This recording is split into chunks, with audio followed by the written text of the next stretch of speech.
effectivement, j'ai regardé le message interview adressé à la nation à l'occasion du 59e anniversaire de notre indépendance.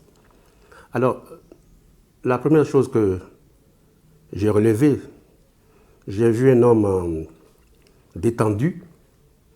Je dois me dire qu'il était heureux, mais je comprendrai pourquoi. Et la deuxième chose qui m'a frappé, c'est que c'est un homme qui était en campagne.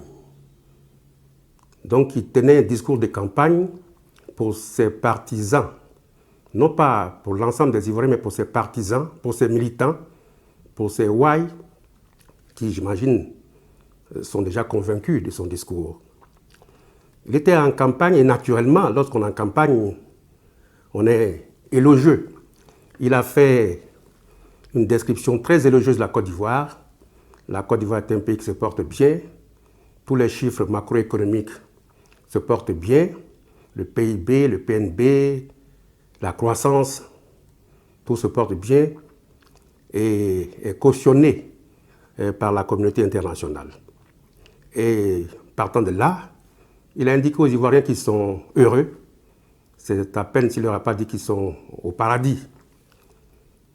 Mais l'observation que je fais, c'est qu'il en va de l'homme politique comme du médecin. Lorsque un patient vient rencontrer un médecin, c'est le patient qui dit de quoi il souffre. Il dit au médecin, voilà de quoi je souffre. Et ensemble, ils entreprennent les recherches pour trouver le diagnostic et le traiter. Il en va de même pour l'homme politique. Quand il s'adresse à des citoyens, à ses militants, c'est les militants et les citoyens qui doivent dire de quoi ils souffrent, qui doivent exprimer leur manque, ce qui leur manque. Mais ce n'est pas à l'homme politique de dire « vous êtes heureux, vous êtes dans le plus beau des pays, vous êtes comblés, vous êtes au mieux de votre forme ». Parce que nous aussi, nous sommes des hommes politiques, nous parlons avec les Ivoiriens et nous constatons, en plus qu'ils le disent, qu'aujourd'hui, les Ivoiriens pratiquement vivent dans la misère. Et la communauté internationale dont ils parlent, nous écoutons également la communauté internationale. Pas plus tard qu'il y a 2 semaines, la Banque mondiale a fait une déclaration et elle est claire. Elle nous dit que la Côte d'Ivoire aujourd'hui est enrichie par les paysans. Ce sont les paysans qui font la richesse de la Côte d'Ivoire. Malheureusement, il se trouve environ 50% des Ivoiriens, y compris les paysans, qui n'ont pas le seuil minimum pour survivre. Ils sont même en dessous du seuil de pauvreté. C'est-à-dire, ce sont des citoyens qui ont à peine $2 par jour pour vivre. Autrement dit, ce sont des hommes et des femmes qui ont à peine entre 500 et 800 francs pour vivre par jour, pour se nourrir, pour se loger, pour se soigner. Avouez que c'est vraiment l'impossible. Tout le monde le sait, et je pense que le gouvernement lui-même le sait. Donc, quand on sait ces choses-là, on ne vient pas dire aux gens qu'ils nagent dans le bonheur. Alors, pour le président de la République, les Ivoiriens sont tellement heureux que son gouvernement, en 8 ans, a fait plus que le président Houphouët-Boigny réuni à tous ses successeurs en matière d'électrification et en matière d'eau potable et en matière de routes. Or, nous circulons aussi en Côte d'Ivoire, nous appartenons à des villages. Nous savons qu'il y a des villages qui sont dans le noir, même des sous-préfectures entières. Nous savons qu'il y a des villages où il n'y a pas d'adduction d'eau. Récemment, je crois que Soro est allé dans la région du Hambol et il nous a montré l'eau qu'on lui a servie quand il est arrivé pour boire. Tout le monde a vu ça. Donc, il y a beaucoup de contradictions dans ces choses-là. Et lorsque le journaliste lui pose la question sur la réconciliation nationale, il avoue que partout il y a eu des crises. Pour les résoudre, il a fallu 30-40 ans. Et plus loin, le président de la République nous dit que la réconciliation est déjà faite et qu'il n'y a que quelques personnes qui tiennent des discours de haine qui sèment la division en Côte d'Ivoire. Là aussi, j'ai trouvé ça avec beaucoup de relever ça avec beaucoup de contradictions. Et en même temps, il menace.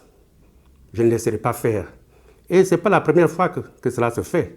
C'est-à-dire avant que le président de la République ne le dise dans son message à la nation, tous ses ministres, tous ceux qui tournent autour de lui, depuis quelques années, ne font que des menaces, des intimidations. De telle sorte qu'il y a des délits qui sont déjà fabriqués pour être portés sur l'opposition, comme xénophobie, atteinte à la cohésion nationale, atteinte à la violence, etc., etc.